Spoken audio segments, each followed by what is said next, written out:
വചനമൊഴി December 8. വചനഭാഗം പ്രഭാഷകൻ 24:1-14, ഏശയ്യ 7:10-11, ഹെബ്രായർ 1:1-3, 2:16-18, ലൂക്കായുടെ സുവിശേഷം 1:46-55.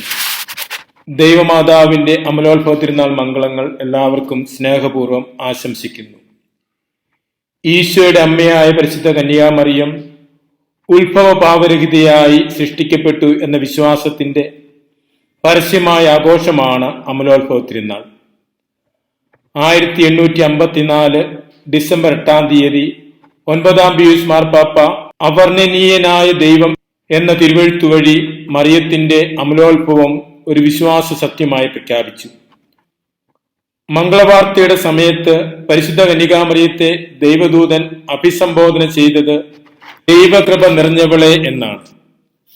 അതിന് ഗ്രീക്ക് ഭാഷയിൽ കെഖരിത്തോമേനെ എന്ന പദമാണ് ഉപയോഗിച്ചിരിക്കുന്നത്. വർത്തമാന അവസ്ഥയ്ക്കൊപ്പം മുൻകാല അവസ്ഥയെയും സൂചിപ്പിക്കുന്നതിനുള്ള ഗ്രീക്ക് ഭാഷയിലെ ഒരു പ്രയോഗമാണ് ഇവിടെ ഉപയോഗിച്ചിരിക്കുന്നത്. ആ വാക്കിന്റെ ധ്വനി ഇപ്പോഴും മുൻപും ദൈവകൃപ നിറഞ്ഞവൾ എന്നാണ്. ദൈവകൃപ നിറഞ്ഞത് എന്ന് പറയുവാൻ ബൈബിൾ മറ്റവസരങ്ങളിൽ ഉപയോഗിച്ചിട്ടുള്ള വാക്കിൽ നിന്ന് വ്യത്യസ്തമായ ഒരു വാക്കാണ് മറിയത്തിനു വേണ്ടി ഉപയോഗിച്ചിരിക്കുന്നത്. അപ്പസ്തോലന്മാരുടെ പ്രവർത്തനം 6:8 എസ്തപാനോസിനെ പറ്റി കൃപ നിറഞ്ഞവൻ എന്ന് പറയുന്നുണ്ട്. അവിടെ ഉപയോഗിച്ചിരിക്കുന്നത് പ്ലേരസ് കാരിത്താസ് എന്ന പദമാണ്. മറിയത്തെ പേര് വിളിച്ച് അഭിസംബോധന ചെയ്യുന്നതിനു പകരം കെഖരിത്തോമേനെ എന്ന് ഉപയോഗിക്കുന്നതിലൂടെ മറിയം ആയിരിക്കുന്ന അവസ്ഥയെ മുഴുവനുമാണ് സൂചിപ്പിക്കുന്നത്. ബൈബിളിൽ ഒരാളുടെ പേരിന് പകരം മറ്റൊരു പദം കൊണ്ട് അഭിസംബോധന ചെയ്യുന്ന ഏക സാഹചര്യവും ഇതുതന്നെയാണ്. ഈ അഭിസംബോധന തന്നെയാണ് പരിശുദ്ധ മറിയത്തിന്റെ യഥാർത്ഥത്തിലുള്ള അമലോത്ഭവ പ്രഖ്യാപനം. ഇതിന്റെ അടിസ്ഥാനത്തിലാണ് സഭ മറിയത്തെ അമലോത്ഭവയായി പ്രഖ്യാപിക്കുന്നതും വണങ്ങുന്നതും. പഴയ നിയമത്തിൽ ദൈവവചനം എഴുതപ്പെട്ട ദൈവത്തിന്റെ സാന്നിധ്യം സൂചിപ്പിച്ചിരുന്ന അടയാളമായിരുന്ന ഫലകം സൂക്ഷിക്കുന്നതിനാവശ്യമായി വാഗ്ദാന പേടകം നിർമ്മിക്കുന്നതിന് വളരെ കരുതൽ നൽകുന്ന ദൈവത്തെ കാണുവാൻ സാധിക്കും.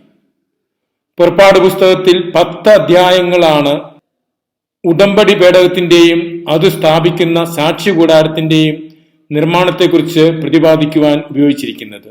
ദൈവസാന്നിധ്യത്തിന്റെ അടയാളമായ വചനം എഴുതിയ ഫലകം പ്രതിഷ്ഠിക്കുന്ന പേടകത്തിന് ഇത്രമാത്രം കരുതൽ നൽകിയെങ്കിൽ ദൈവം തന്നെയായ വചനം മാംസം ധരിച്ച് വസിച്ചിടമായ പരിശുദ്ധ മറിയത്തെ ദൈവം അതിനു യോഗ്യമായ വിധം പരിശുദ്ധിയോടെ സൃഷ്ടിച്ചു എന്നതാണ് മറിയത്തിന്റെ അമലോത്ഭവത്തിന്റെ അന്തസത്ത.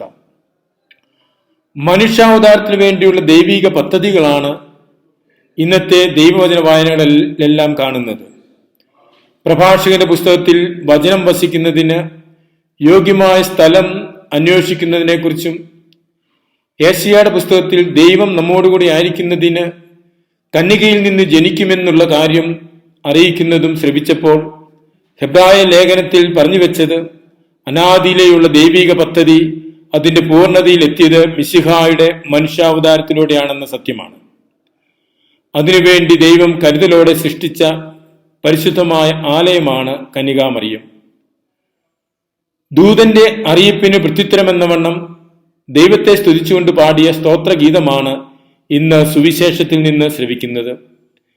ദൈവത്തിന്റെ പക്കൽ നിന്ന് കൃപയും മഹത്വവും ലഭിക്കുമ്പോൾ സ്വയം എളിമപ്പെടുത്തുന്ന മറിയത്തെയാണ് നാം കാണുന്നത്. സുവിശേഷത്തിലും സഭയുടെ പാരമ്പര്യത്തിലും മറിയത്തിന്റെ മഹത്വം പല വിധത്തിൽ വർണ്ണിക്കുന്നുണ്ടെങ്കിലും പരിശുദ്ധ അമ്മ തന്റെ മഹത്വം കാണുന്നത് എളിമയിലാണ്. അവിടുന്ന് തന്റെ ദാസിയുടെ താഴ്മയെ കടാക്ഷിച്ചു, സകല തലമുറകളും എന്നെ അനുഗ്രഹീത എന്ന് പ്രകീർത്തിക്കും എന്നാണ് മറിയം ഏറ്റുപറയുന്നത്. മറിയത്തിന്റെ വലിപ്പം അവളുടെ എളിമയാണ്. ദാസിയായിരിക്കുവാനുള്ള സന്തോഷമാണ്